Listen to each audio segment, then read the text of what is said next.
Well, it looks like a bomb went off in my backyard, but it's just spring. This is springtime in Illinois after a long winter. And yeah, yard cleanup is definitely in order, but I've been having too much fun on my bike.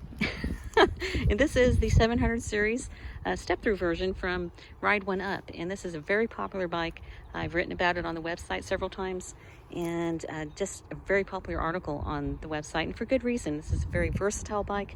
It's priced really very good for the type of components that you're getting on it, the quality components that it has. And it's just the step-through frame for me. Even though it is available, there is a high step version as well if you would rather have that for a stiffer frame.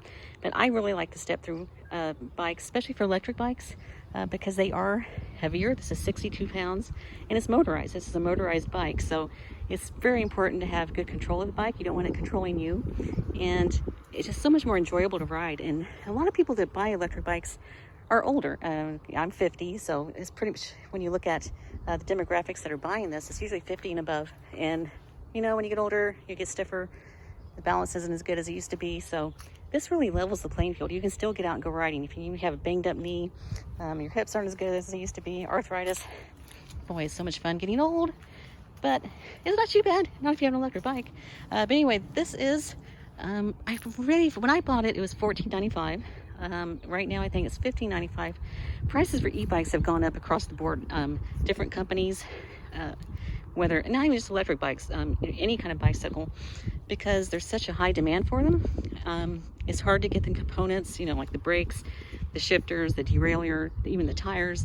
It's just hard for them to get them because there's such a high demand. And then just last year, really just threw a wrench in everything. A lot of the factories were closed due to COVID, so that backed up everything. And then now, on top of that, there is a 25% tariff on e-bikes being imported into the United States from China. And that's where most electric bikes are made, including this bike. So I've seen that with Rad Power bikes. They've increased their prices. Juice Bikes has, pretty much everybody. But it's still of good value. This is still, you're not paying too much for this bike. You're going to get hydraulic brakes on it. Really good components, all Shimano components. Got the Shimano Acera derailleur here. This is an 8-speed cassette in the back.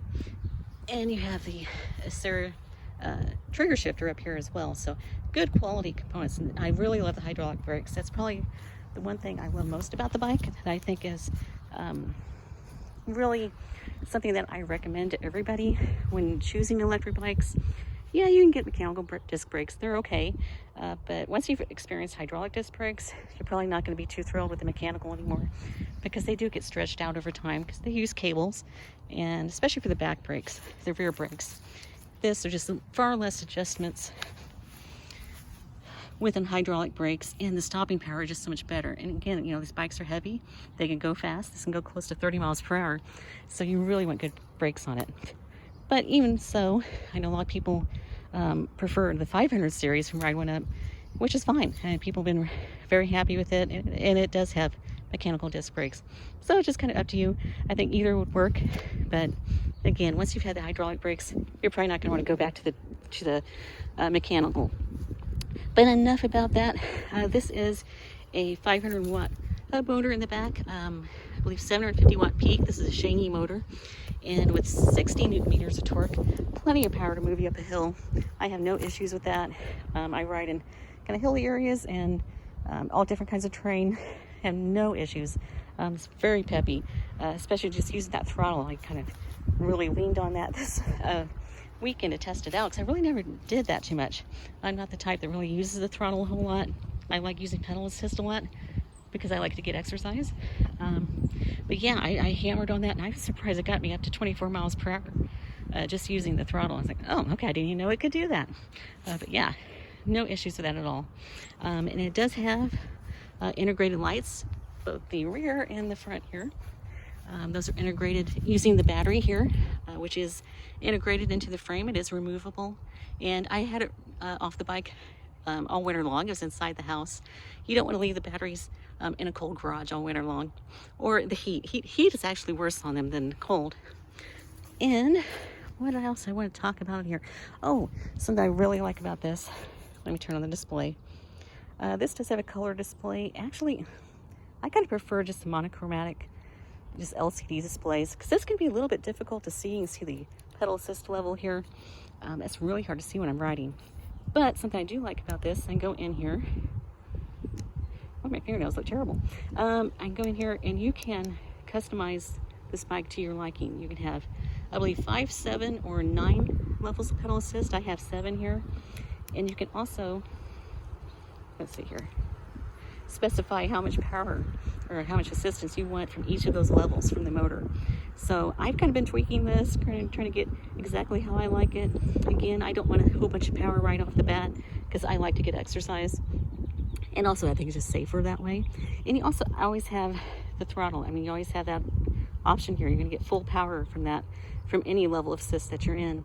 You know, from a dead stop, being able to use that, you know, when you're at the bottom of a hill or trying to cross an intersection when you need to get up to speed pretty quickly. It's really nice to have the throttle. But yeah, you can go in here and you can change this to, you know, kind of however you want it to be. Oops, let me get through here. And let's see, this you don't want to mess with. Speed sensor, that, well, most of this I would not mess with. I'm gonna go back. Display settings, and this you can just get in here. You can change if you want imperial or, let's see, or metric. Okay. And then you don't want to change the tire size. This has 27.5 inch tires. And your max speed you can change if you wanted to. And I think the most you can do is, okay, yeah, 28 is the limit. It is plenty fast enough, believe me. I'm going to change that. 48 volt, you don't want to change that either. Okay, let me go back, get out of here. Yeah, I really like this about this bike. A lot of bikes, you can't do this. They're kind of just programmed how they are, and you can't change it. But I like that this, you can make it however you want it to be. Okay. Oh, I did want to talk about the tires too, because I think this is one of the best features of this bike too, besides the hydraulic brakes. I think it's just an ideal size, ideal tire for an electric bike, especially a commuter like this. This is, again, 27.5 inches, but it's 2.4 inches wide. So you get a lot of volume on there, air volume, so it soaks up a lot of the bumps. And it's also good on gravel. I was riding on gravel this weekend. No issues there. You see this has some usage on it. And it does have the hydraulic forks up front too. So it's a very comfortable bike to ride. An upright riding position. Also have the swept back handlebars here. So yeah, you can definitely see the visibility is great on this bike. Has the bottle cage bosses here, so you can add a bottle cage. And what else do I want to talk about here? Oh, well, yeah, I did add these, of course. I kind of personalized the bike. I'm a little bit of a hippie, if you didn't already know. And I have to point out this. Go Beeves! They're in the, what is it, the Elite 8 now? Yeah. And I added some reflective stickers here just to get a little bit more visibility since it's a darker bike. What else can I tell you about it? Yeah, I've been very happy with it. Really good quality, especially for the price. The assembly on it was a bit more than most of the other bikes that I've had to assemble, or really any of them. But you can, maybe, you know, with the local bike shop, maybe you can talk one of them into assembling it for you if you didn't want to really do that yourself. But I got put together fine. The gears are pretty smooth. The brakes worked great right out of the box. Didn't have to do anything with that. Overall, it's just been a really good bike. And again, this is my favorite one. And what else could I say? I think that's about it. Oh, and I have added accessories to it here. It doesn't come with a bell. I did add this. I got this from Amazon. And of course the phone holder. This is for a Bluetooth speaker. And normally I have a bag on the back there. I just took it off there so you can see the rack. And this can hold about 50 pounds, I believe, in the back here. And I believe, oh, the minimum seat height on this, I think, is 31 inches. It is adjustable. Here you just, with a quick release. And I believe up to 38 inches. So you can kind of get a good idea if it's good for shorter people. And this is good for shorter people. I am short. I'm only 5'1" again. So if you're a shorter rider and looking for a bike, this is a very good one to consider. Well, I think that's about it. I'm going to get some riding footage and do another video on that a little bit better, so you can see the bike in action and really see how it rides. Okay, I think that's it. I guess I should start cleaning up the yard. Thanks for watching.